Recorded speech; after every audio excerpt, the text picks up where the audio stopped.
الرحمن الرحیم السلام علیکم ورحمۃ اللہ وبرکاتہ۔ الحمدللہ ماہ رمضان مبارک کی آمد ہے، اور اکثر ساتھی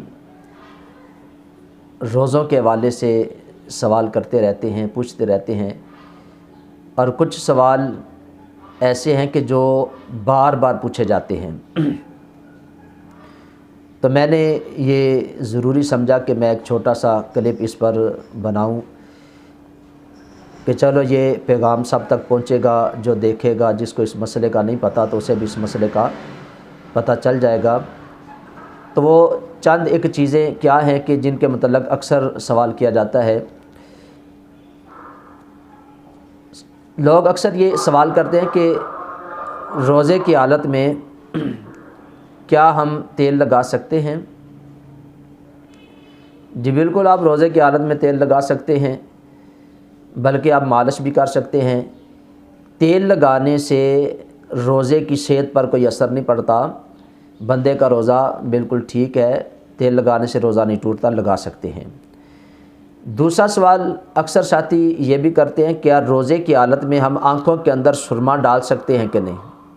جی بالکل، آپ سرما ڈال سکتے ہیں، بلکہ حدیث پاک کا اگر آپ مطالعہ کریں، نبی پاک صلی اللہ علیہ وآلہ وسلم نے روزے کی حالت میں سرما ڈالنے کی اجازت دی ہے۔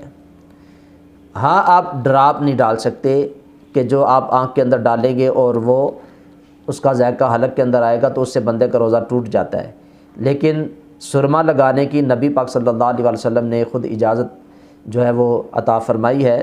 تو سرما وہ بلیک ہو، سفید ہو، جیسا بھی سرما ہے وہ آپ لگا سکتے ہیں، تو اس سے روزہ نہیں ٹوٹتا۔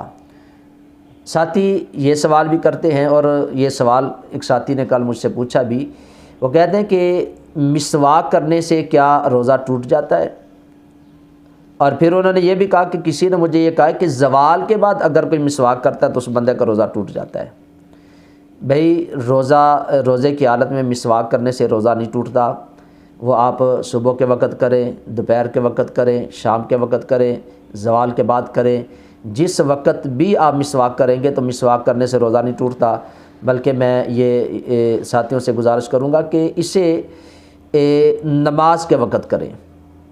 جب بھی آپ نماز کے لیے وضو کرتے ہیں تو وضو کرنے سے پہلے آپ مسواک کریں، تو ایک تو مسواک کے جو آداب ہیں وہ بھی پورے ہو جاتے ہیں۔ پانی آپ کے پاس ہے کہ جب بھی آپ مسواک منہ سے باہر نکالتے ہیں تو اس کو دھو کر پھر آپ دوبارہ منہ کے اندر کریں۔ اور پھر نبی پاک صلی اللہ علیہ وسلم نے فرمایا ہے کہ جو بندہ مسواک کر کے نماز پڑھتا ہے تو اس بندے کو 70 نمازوں کا ثواب ملتا ہے۔ یعنی ایک وہ نماز ہم پڑھتے ہیں جو مسواک کے بغیر ہم پڑھتے ہیں، یعنی وضو کیا، نماز پڑھی، اور ایک وہ نماز ہے کہ جس وضو سے پہلے ہم نے مسواک کی اور پھر ہم نے اس وضو کے بعد نماز پڑھی، تو اس نماز کا 70 گنا اجر بڑھ جاتا ہے۔ تو بہرحال سوال جو ہے وہ یہ ہے کہ مسواک کرنا روزے کی حالت میں جائز ہے؟ بالکل جائز ہے، آپ مسواک کر سکتے ہیں۔ پھر ایک ساتھی نے یہ بھی سوال پوچھا، اور اکثر سوال پوچھتے ہیں کہ روزے کی حالت میں انجیکشن لگوانا، ٹیکہ لگوانا، یہ جائز ہے کہ نہیں؟ جی بالکل، آپ لگوا سکتے ہیں۔ علماء نے اس میں جو اختلاف ہے علماء کا وہ یہ ہے کہ کوئی طاقت والا انجیکشن نہ لگوائیں، یعنی صرف طاقت کے لیے بندہ لگواتا ہے۔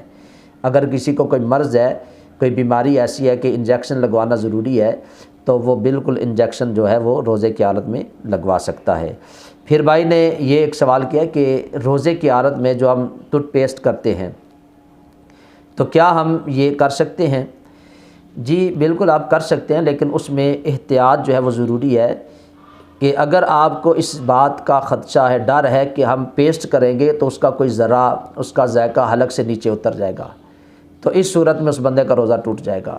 اور اگر اسے کامل یقین ہے کہ اس کا ذائقہ نیچے نہیں جائے گا تو کر سکتا ہے، لیکن اس میں میرا مشورہ ہے کہ آپ احتیاط کریں، کیونکہ جب ہم پیسٹ کرتے ہیں تو اس کا ذائقہ کچھ دیر منہ کے اندر رہتا ہے۔ ہاں، اگر آپ نے پیسٹ کرنی ہے تو آپ صبح سحری سے تقریباً 10 منٹ پہلے، 5 منٹ پہلے کریں کہ اس کا ذائقہ ختم ہو جائے، یا رات کو افطاری کے بعد کر لیں، تو دن کے وقت آپ مسواک وغیرہ استعمال کر لیا کریں۔ تو اس میں احتیاط کریں تو یہ اچھی بات ہے، اور اگر آپ کو اس بات کا یقین ہے کہ اس کا ذائقہ آپ کے حلق کے نیچے نہیں جائے گا، اس کا کچھ ذرا نیچے نہیں جائے گا، تو آپ کر سکتے ہیں۔ اب اس میں ایک اور بھائی نے سوال جو ہے وہ کیا تھا کہ روزے کی حالت میں کیا ہم خون دے سکتے ہیں یا ٹیسٹ کے لیے خون نکلوا سکتے ہیں، تو اس کے حوالے سے کیا شرعی حکم ہے؟ جی بالکل، جس طرح انجیکشن لگوانے کا حکم ہے، اسی طرح خون دینے کا اور ٹیسٹ کے لیے خون نکلوانے کا بھی حکم ہے۔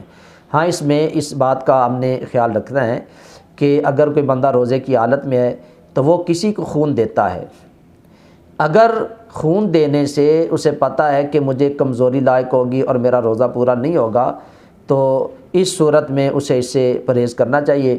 اور اگر اسے پتہ ہے کہ میں اگر خون دیتا ہوں یا پہلے بھی اس کی عادت ہے، اس نے ایک دو مرتبہ دیا تو اسے پتہ ہے کچھ نہیں ہوتا، تو پھر وہ دے سکتا ہے۔ اگر اسے پتہ ہے کہ میں خون دوں گا تو مجھے نکاہت ہو جائے گی، روزہ صحیح طریقے سے پورا نہیں کر پاؤں گا، تو اس صورت میں اسے پرہیز کرنا چاہیے۔ ہاں، ٹیسٹ کے لیے اگر وہ خون تھوڑا سا نکلوانا چاہتا ہے تو اس میں کوئی حرج نہیں، وہ نکلوا سکتا ہے۔ پھر یہ بھی سوال کیا جاتا ہے کہ روزے کی حالت میں کیا ہم ناخن کاٹ سکتے ہیں؟ بالکل آپ کاٹ سکتے ہیں۔ روزے کی حالت میں ہم سفر کرتے ہیں تو سفر کے دوران جو ہے وہ دھول اور مٹی اڑتی ہے اور وہ ہمارے منہ کے اندر چلی جاتی ہے، تو کیا اس سے روزہ ٹوٹتا ہے؟ جی نہیں، اس سے بالکل روزہ نہیں ٹوٹتا۔ جو جان بوجھ کے آپ نے نہیں کیا، آپ سفر کر رہے ہیں تو ویسے مٹی اگر دھول اندر چلی گئی ہے، دھواں اندر چلا گیا ہے، تو اس سے روزے کی صحت پر کوئی اثر نہیں ہوتا۔ یہ چند ایک ضروری باتیں تھیں، اکثر لوگ یہ سوال کرتے ہیں، تو میں نے محسوس کیا کہ میں اس پر ایک کلپ بنا دوں، اور اللہ تعالیٰ کی بارگاہ میں دعا گو ہوں، اللہ تعالیٰ ہمیں ماہ رمضان مبارک جو ہے وہ آ رہا ہے، اس کی تیاری کرنے کی، صحیح طریقے سے ماہ رمضان کے روزے رکھنے کی، اس کی برکات کو سمیٹنے کی، اللہ کی رحمتیں لوٹنے کی اللہ تعالیٰ ہم سب کو توفیق عطا فرمائے۔ تو میں تمام ساتھیوں سے یہ گزارش کروں گا کہ ثواب کی نیت سے اس کلپ کو زیادہ سے زیادہ آگے شیئر ضرور کیا کریں۔ اکثر ساتھیوں کو ان مسئلوں کا نہیں پتہ ہوتا اور وہ پوچھتے ہیں، تو انہیں بھی اس بات کا علم ہو جائے، تو انشاءاللہ اس کی وجہ سے مجھے بھی اور آپ سب کو بھی کافی فائدہ بھی ہوگا اور ہمیں ثواب بھی ملے گا۔ اللہ تعالیٰ ہم سب کا حامی ناصر ہو۔ السلام علیکم ورحمۃ اللہ وبرکاتہ۔